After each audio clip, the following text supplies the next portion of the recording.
नमस्कार,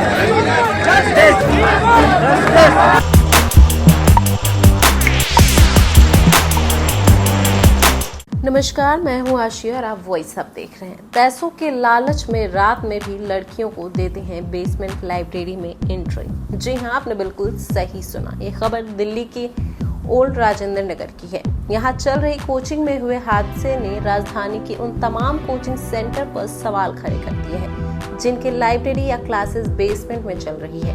दिल्ली के ही मुखर्जी नगर, गांधी विहार और नेहरू विहार में ऐसे कई कोचिंग सेंटर्स हैं जहां पर सुरक्षा मानकों की धज्जियां उड़ाई जा रही है। एनसीडी ने 13 सेंटर सील भले ही कर दिए हैं, मगर कुछ और सख्त कार्रवाई करने की जरूरत बताई जा रही है ताकि भविष्य में ऐसे हादसे रोके जा सके। कई कोचिंग सेंटर अपने बेसमेंट में लाइब्रेरी चलाते हैं जहां काफी भीड़ रहती है, जबकि निकलने का रास्ता बेहद संकरा होता है। नियमों के तहत उनको यहाँ न तो कक्षाओं को चलाने का अनुमति है और न ही पुस्तकालय चलाने की। आइए जानते हैं कि ये कोचिंग संस्थान क्यों IAS, IPS बनने का सपना लेकर आज स्टूडेंट्स के लिए काल बन रहा है। 25 साल की श्रेया यादव IAS बनकर जिस सिस्टम को ठीक करना चाहती थी, उस सिस्टम की लापरवाही ने उसकी जान ले ली। हाल ही में उन्होंने raw IAS study coaching centre में दाखिला लिया था। कोचिंग सेंटर के बेसमेंट में लाइब्रेरी थी जिसमें करीब 35 छात्र छात्राएं पढ़ाई कर रही थी। शनिवार को दिल्ली में भारी बारिश के बाद बेसमेंट में अचानक पानी भरना शुरू हो गया। जब तक किसी को कुछ समझ आता तब तक पानी तेजी से अंदर आ गया। 2-3 मिनट में ही करीब बेसमेंट में 12 फीट तक पानी भर गया। कई छात्रों को सुरक्षित निकाला गया, मगर श्रेया के साथ साथ तान्या सोनी और केरल के युवा नवीन डॉल्विन बेसमेंट से नहीं निकल पाए। इनकी लाश ही बाहर आ पाई। आइए समझते हैं कि कमाई के लालच में ये कोचिंग संस्थान कैसे हैवान बनते जा रहे हैं। दिल्ली के मुखर्जी नगर या नेहरू विहार के कोचिंग संस्थान जिन इमारतों में चल रहे हैं वो इतने कमजोर हो चुके हैं कि वो कभी भी ढह सकते हैं। जब तक कोचिंग संस्थान की लाइब्रेरी में 3 लोगों की जान चली गई तो वह खबर बन गई, मगर यहाँ के कई कोचिंग संस्थान की लाइब्रेरी में हर 10 दिन पर ऐसे हादसे सुनने को मिलते रहते हैं।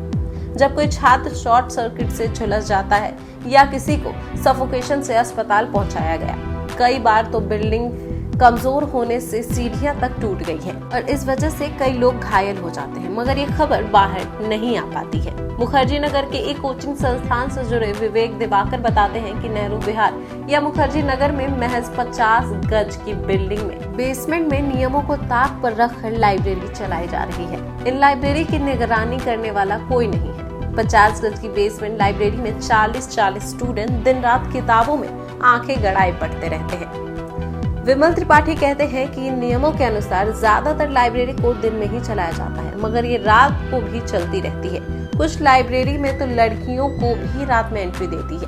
फैजाबाद से यहाँ IAS बनने के लिए आए संजीव के मॉडर्न लाइब्रेरी यानी रीडिंग रूम्स ज्वाइन किए हैं। ऐसे अंडरग्राउंड रीडिंग रूम्स यहाँ सैकड़ों, जहाँ खतरनाक हालातों में स्टूडेंट्स को जगह देकर पैसे बना रहे हैं।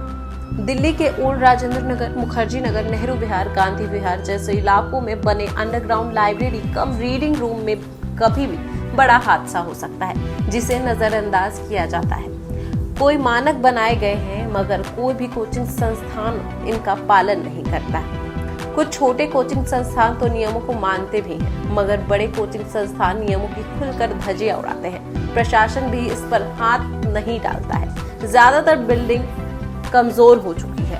तारों का ऐसा जाल बिछा है कि कभी भी बड़ा हादसा हो सकता है। तो और भी ऐसी खबरों के लिए बने रहें वॉइस अब के साथ। धन्यवाद।